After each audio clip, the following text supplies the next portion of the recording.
മഴതോരും മുമ്പേ സീരിയലിൻ്റെ വരാൻ പോകുന്ന ഒരു അടിപൊളി എപ്പിസോഡിൻ്റെ സ്റ്റോറി ആട്ടോ പറയാൻ പോകുന്നത്. അങ്ങനെ ആക്സിഡൻ്റ് ഒക്കെ കഴിഞ്ഞതിന് ശേഷം ഹോസ്പിറ്റലിൽ നിന്നൊക്കെ ഡിസ്ചാർജ് ആയിട്ട് വൈജയന്തി നേരെ വീട്ടിലേക്ക് തന്നെ തിരിച്ചെത്തുന്നുണ്ട്. വീട്ടിലേക്ക് കൊണ്ടുവരാനായിട്ട് രാജീവും അതുപോലെ ശിവേട്ടനും ഒക്കെ വാശി പിടിക്കുന്നുണ്ടെങ്കിലും ഗംഗേട്ടനാണ് അവിടെ തീരുമാനമെടുക്കുന്നത്. വൈജയന്തി ബാലചന്ദ്രൻ്റെ കൂടെ കടപ്പാട്ടൂർ വീട്ടിലേക്ക് തന്നെ പോയാൽ മതി എന്ന് തീരുമാനമെടുക്കുന്നുണ്ട്. അങ്ങനെ വീട്ടിലേക്ക് തന്നെ തിരിച്ചെത്തുകയാണ്. ആക്സിഡൻറ്റിൻ്റെ ഒരു വലിയ പ്രശ്നങ്ങളൊക്കെ ഉണ്ട്. ആക്സിഡൻറ്റ് നടന്നതോട് കൂടിയിട്ട് വൈജയന്തിയുടെ കയ്യും കാലും ഒക്കെ ഒടിവും ചതവും ഒക്കെ ഉണ്ടല്ലോ. അതുപോലെ തലയ്ക്ക് നല്ല പരിക്ക് പറ്റിയിട്ടുണ്ട്. തല അനക്കാൻ പറ്റത്തില്ല, സംസാരിക്കാൻ പറ്റത്തില്ല. അങ്ങനെ വല്ലാത്തൊരു അവസ്ഥയിലാണ് വൈജയന്തി. അങ്ങനെ ബാലചന്ദ്രൻ്റെ വീട്ടിലേക്ക് തന്നെയാണ് വൈജയെ കൂട്ടിക്കൊണ്ടുവരുന്നത്. ഭയങ്കര അധികാരത്തോട് കൂടിയിട്ടും ഒക്കെ സംസാരിക്കുകയും ചാടിത്തുള്ളി നടക്കുകയും ഒക്കെ ചെയ്തിരുന്ന വൈജയന്തി ഇപ്പോൾ 4 ചുവരുകൾക്കുള്ളിലായിട്ട് തൻ്റെ കിടപ്പ് മുറിയിൽ ആ കട്ടിലിൽ വളരെ നിസ്സഹായയായിട്ട് കിടക്കുകയാണ്. ഒരാളുടെ സഹായമില്ലാതെ ഒരു കാര്യം ചെയ്യാൻ പറ്റാത്തൊരവസ്ഥയിലാണ്. വിധി ഒരൊറ്റ നിമിഷം കൊണ്ട് വൈജയന്തിയുടെ ജീവിതം തന്നെ മാറ്റിമറിച്ചിരിക്കുകയാണ്.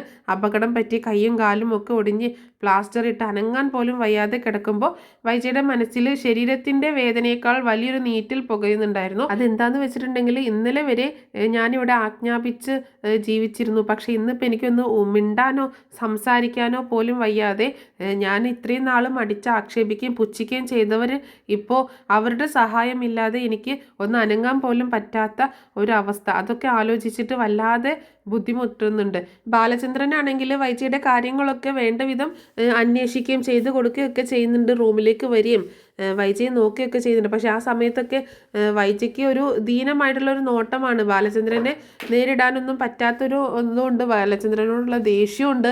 അപ്പോൾ എല്ലാ കാര്യങ്ങളും ഉള്ളിൽ വെച്ചിട്ട് ആണ് വൈജ അപ്പോഴും കിടക്കുന്നത്. ആ ഒരു ദേഷ്യവും അതൊക്കെ ഉണ്ട് കേട്ടോ.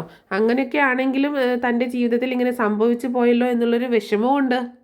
അങ്ങനെ വൈജയന്തിക്കാണെങ്കിൽ ഓരോ ആവശ്യത്തിനും ഒരാൾ ഹെൽപ്പ് ചെയ്യണം. ഒന്നും തന്നെ ചെയ്യാൻ പറ്റത്തില്ല. കിടക്കുന്നിടത്തു നിന്ന് അനങ്ങാൻ പറ്റാത്ത അവസ്ഥയാണ്.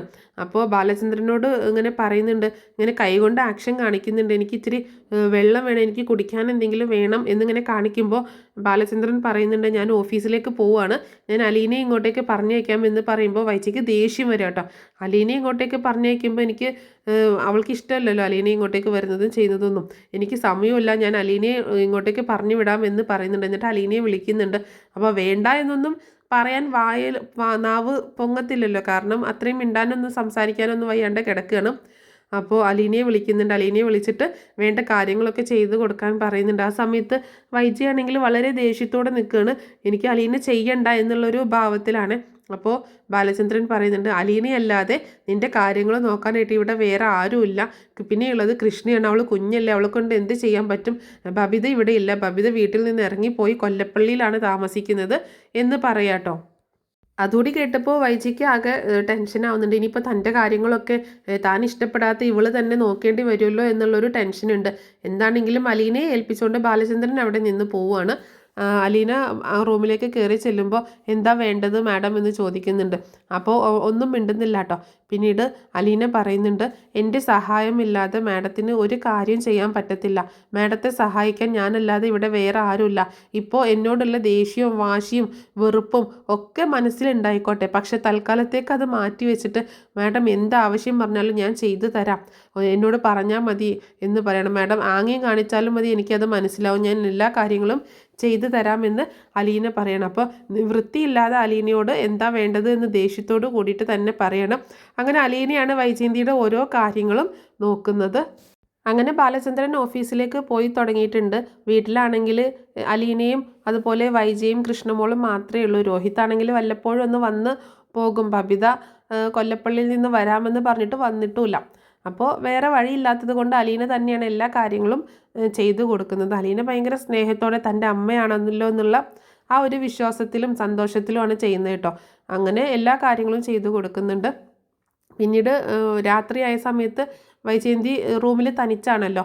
അപ്പോൾ അലീനയാണെങ്കിൽ മുത്തശ്ശിയുടെ റൂമിലല്ലേ കിടക്കാറ്, ബാലചന്ദ്രനാണെങ്കിൽ മുകളിൽ, കൃഷ്ണയാണെങ്കിൽ വേറെ റൂമിൽ. അപ്പോൾ എല്ലാവരും പോയി കിടന്ന സമയത്ത് അലീന നമ്മുടെ വൈജയുടെ അടുത്ത് വന്നിട്ട് പറയുന്നുണ്ട്, മാഡം ഇനി എന്തെങ്കിലും ആവശ്യമുണ്ടോ, ഞാൻ ഉറങ്ങാൻ പോവുകയാണ് എന്ന് പറയട്ടോ. അപ്പോൾ അവൾ ഉറങ്ങാൻ പോവാന്ന് കേട്ടപ്പോൾ പേടിയാവുന്നുണ്ട് വൈജയ്ക്ക്. കാരണം ഇങ്ങനെ ഒരു അവസ്ഥയിൽ എന്തെങ്കിലും ഒരു ആവശ്യം വന്നാൽ എന്ത് ചെയ്യും എന്നുള്ള ഒരു പേടിയുണ്ട്. പക്ഷെ അത് പറയാനും വയ്യ. അപ്പോൾ ബബിതയെ വിളിക്കാനായിട്ട് പറയാണ് അലീനയോട്. അപ്പോൾ അലീന പറയുന്നുണ്ട് ബബിത ഇവിടെ ഇല്ലല്ലോ, ബബിത കൊല്ലപ്പള്ളിയിലല്ലേ എന്ന് പറയാണ്. എന്നാൽ കൃഷ്ണയെ വിളിക്കുക എന്ന് പറയുമ്പോൾ കൃഷ്ണമോൾ ഉറങ്ങി എന്ന് പറയാണ് അലീന. ആ സമയത്ത് എന്നാൽ ബാലചന്ദ്രനെ വിളിക്കുക എന്ന് പറയുന്നുണ്ട്. അങ്ങനെ ആക്ഷൻ കാണിക്കുക കേട്ടോ ഇതൊക്കെ. അങ്ങനെ ബാലചന്ദ്രനെ വിളിച്ചുകൊണ്ട് വരുന്നുണ്ട് അലീന. ബാലചന്ദ്രൻ വരുമ്പോൾ എന്താ കാര്യം എന്ന് അന്വേഷിക്കുന്നുണ്ട്. അപ്പോൾ ഇവിടെ റൂമിൽ കിടക്കാനായിട്ട് പറയണം ബാലചന്ദ്രനോട്. എനിക്ക് ഒറ്റയ്ക്ക് കിടക്കാൻ പറ്റില്ല എന്നുള്ള രീതിയിൽ പറയുമ്പോൾ ബാലചന്ദ്രൻ പറയുന്നുണ്ട് ഇവിടെ ഞാൻ എങ്ങനെയാണ് കിടക്കുക, ഞാൻ ആ കട്ടിൽ കിടന്ന് കഴിഞ്ഞാൽ തന്നെ എൻ്റെ കയ്യോ കാലോ ഒക്കെ നിൻ്റെ മേല് തട്ടിക്കഴിഞ്ഞാൽ അത് ബുദ്ധിമുട്ടായിരിക്കും, പിന്നെ എനിക്ക് തറയിൽ കിടക്കാനും പറ്റത്തില്ല, അതുകൊണ്ട് ഞാൻ മുകളിൽ തന്നെ പോയി കിടക്കാൻ പോവാണ് എന്ന് പറയുമ്പോൾ വൈജിക്ക് ഭയങ്കര വിഷമാവുന്നുണ്ട്. തൻ്റെ ഈ ഒരു അവസ്ഥയിൽ ആരും തനിക്ക് കൂട്ടില്ലല്ലോ, മക്കളുമില്ല ഭർത്താവുമില്ല എന്നുള്ളൊരു ചിന്ത വൈജിക്ക് മനസ്സിൽ വല്ലാണ്ട് വിഷമിക്കുക കേട്ടോ, വിഷമം തോന്നുകയാണ്. ആ സമയത്ത് അലീന ഇങ്ങനെ മടിച്ച് അവിടെ ഇങ്ങനെ നിൽക്കുന്നുണ്ട്. അപ്പോൾ ബാലചന്ദ്രൻ പറയുന്നുണ്ട് ഒരു കാര്യം ചെയ്യേ, അലീന അമ്മയുടെ റൂമിലല്ലേ കിടന്നിരുന്നത്, ഇനിയിപ്പോൾ ഇവിടെ വന്ന് കിടക്കുക എന്ന് പറയുമ്പോൾ വൈജിക്ക് അത് ഇഷ്ടപ്പെടുന്നില്ല. വേണ്ട എന്ന് ആംഗ്യം കാണിക്കുകയാണ്. പിന്നെ നീ ആര് വന്ന് കിടക്കുന്നോർത്താണ് വൈജി കാണിക്കുന്നത്, വാശിയും ദേഷ്യമൊക്കെ മാറ്റി വെക്ക്, നിൻ്റെ കാര്യങ്ങളൊക്കെ നോക്കുന്നത് ഇവളല്ലേ, ഇവിടെ വന്ന് കിടന്നാൽ നിനക്ക് എന്താ കുഴപ്പം, നിനക്ക് എന്തെങ്കിലും ഒരു ആവശ്യം വന്നാൽ നിനക്ക് വിളിക്കണമെന്ന് തോന്നിക്കഴിഞ്ഞാൽ ആരുണ്ട്, അലീനയാണെങ്കിൽ ഇവിടെ ഉണ്ടാകുമ്പോൾ നിനക്ക് പെട്ടെന്ന് തന്നെ എന്തെങ്കിലും ഒച്ചയുണ്ടാക്കാം വിളിക്കാം ഒക്കെ ചെയ്യാലോ എന്ന് പറയണേ. ആ സമയത്ത് വൈജയന്തി മനസ്സില്ലാ മനസ്സോടെ സമ്മതിക്കുകയാണ്. എന്നിട്ട് ബാലചന്ദ്രൻ പറയുന്നുണ്ട് നീ നിൻ്റെ ബെഡൊക്കെ എടുത്തിട്ട് ഇവിടെ വന്നിട്ട് കിടന്നോ എന്ന് പറയുമ്പോൾ അലീന ഭയങ്കര സന്തോഷത്തോട് കൂടിയിട്ടാണ് പോയിട്ട് അതൊക്കെ എടുത്തുകൊണ്ട് വരുന്നുണ്ട് കേട്ടോ.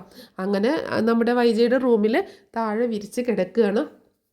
ആ സമയത്ത് അലീന വൈജയെ ഇങ്ങനെ നോക്കുന്നുണ്ട്. വൈജയ്ക്കാണെങ്കിൽ ഭയങ്കര ദേഷ്യമാണ്.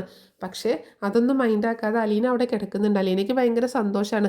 അമ്മയുടെ കൂടെ അമ്മയുടെ ഒരു റൂമിൽ തന്നെ, അമ്മയുടെ കൂടെ അല്ലെങ്കിലും അതേ റൂമിൽ തന്നെ കിടക്കാൻ ഒരു അവസരം കിട്ടുക എന്ന് പറഞ്ഞപ്പോൾ ഭയങ്കര സന്തോഷമാണ്. അങ്ങനെ അലീന അവിടെ പ്രാർത്ഥിച്ച് കിടക്കുകയൊക്കെ ചെയ്യുന്നുണ്ട്. പിറ്റേ ദിവസം രാവിലെ തന്നെ അലീന നേരത്തെ എഴുന്നേറ്റ് വൈജയന്തിയെ നോക്കുമ്പോൾ നല്ല ഉറക്കത്തിലാണ്. അങ്ങനെ വേഗം എഴുന്നേറ്റ് പോയി ഫ്രഷ് ആയിട്ട് അലീന ചായയൊക്കെ ഉണ്ടാക്കിയിട്ട് വൈജയന്തിയെ വന്ന് കുടിപ്പിക്കാൻ നോക്കുന്നുണ്ട് കേട്ടോ. വൈജയന്തി വിളിക്കുന്നുണ്ട്.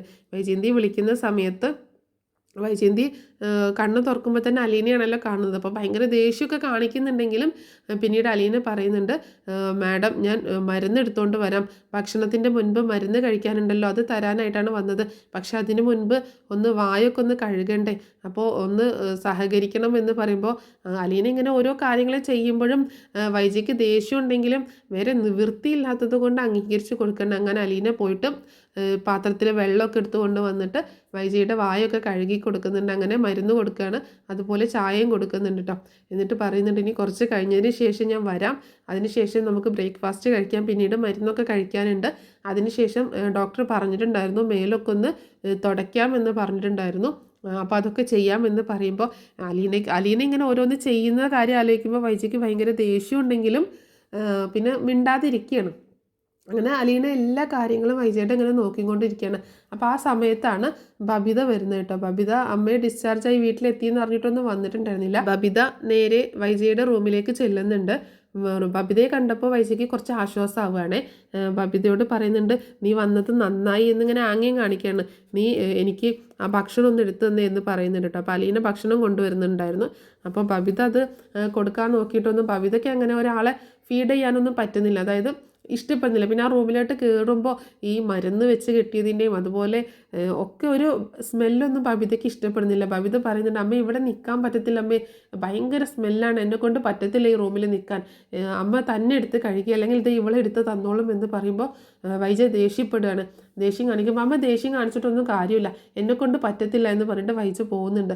അലീന പറയുന്നുണ്ട് മാഡം എന്തിനാണ് മറ്റുള്ളവരെ ബുദ്ധിമുട്ടിക്കുന്നത്, എനിക്ക് യാതൊരു ബുദ്ധിമുട്ടുമില്ല മാഡത്തിന് ഇങ്ങനെ ഭക്ഷണം എടുത്ത് തരാനോ ഒന്നും ഒരു ബുദ്ധിമുട്ടില്ല, ഞാൻ തന്നോളാം മാഡം കഴിക്കുക എന്ന് പറഞ്ഞിട്ട് അലീന ഭക്ഷണം എടുത്തു കൊടുക്കുക കേട്ടോ. കൈകൊണ്ട് തന്നെ ഭക്ഷണമൊക്കെ കൊടുക്കുന്നുണ്ട്. അപ്പോൾ നിവൃത്തിയില്ലാതെ വൈജയന്തി കഴിക്കുകയാണ്. അതിനുശേഷം അലീന വായ കഴുകിച്ച് കൊടുക്കുകയും മരുന്ന് കൊടുക്കുകയും ഒക്കെ ചെയ്യുന്നുണ്ട്. എന്നിട്ട് പറയുന്നുണ്ട് അപ്പോൾ മരുന്ന് കഴിച്ചതിൻ്റെ ക്ഷീണം ഉണ്ടായിരിക്കും, മാഡം ഉറങ്ങിക്കോ, കുറച്ച് കഴിഞ്ഞിട്ട് ഞാൻ വല്ല ജ്യൂസ് എന്തെങ്കിലും കൊണ്ടുവന്ന് തരാം എന്ന് പറയുന്നുണ്ട്.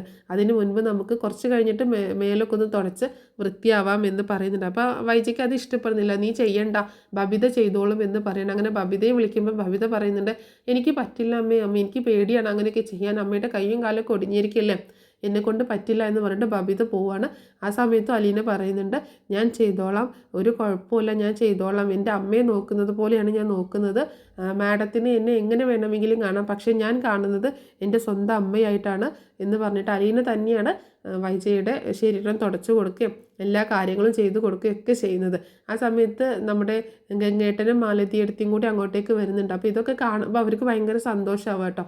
അങ്ങനെ അവർ അലീനയോട് പറയുന്നുണ്ട്, നിനക്ക് മാത്രമേ മോളെ ഇങ്ങനെയൊക്കെ ചെയ്യാൻ പറ്റത്തുള്ളൂ, വൈജ പ്രസവിച്ചതാണല്ലോ ഇവിടെയുള്ള മക്കളും, പക്ഷെ അവരൊന്നും ഇങ്ങനെ ചെയ്യുന്നില്ല, പക്ഷേ നിന്നിൽ മാത്രമാണ് ആ ഗുണങ്ങൾ കിട്ടിയിട്ടുള്ളത്, അത് ഒരിക്കലും വൈജയുടെ ഗുണങ്ങളല്ല എന്ന് പറയുന്നുണ്ട് മാലതിയും ഗംഗാധരനോട്ടും. എന്നിട്ട് അവർക്ക് ഭയങ്കര സ്നേഹത്തോട് കൂടിയിട്ട് അവർ അലീനയോട് സംസാരിക്കുകയൊക്കെ ചെയ്യുന്നത്.